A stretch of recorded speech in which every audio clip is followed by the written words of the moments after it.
My two kids were forcing me under the water. No matter how hard I struggled, they didn't loosen their grip. But here's the thing you don't know. They weren't trying to hurt me. They were actually trying to save me. Soon enough, I went limp in the water. My kids quickly dragged me out and started CPR, because the only way I could survive this disaster was if they could get me to wake up again. Just days before, a sudden global blackout hit, and people lost the ability to sleep. Working at the hospital, immediately realized how serious this was. I rushed to get sleeping pills, but within just one day, the price had doubled. But honestly, people were just grabbing them for peace of mind, because these pills didn't even work. They couldn't make anyone fall asleep.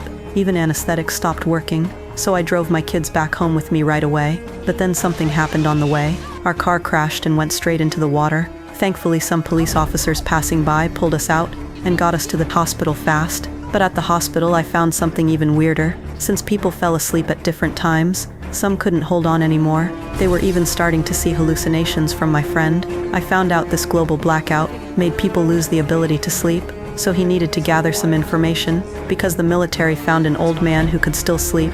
If they could figure out why from studying him, maybe they could solve the whole sleep problem. I thought it was strange, so I just blurted out that my daughter could sleep.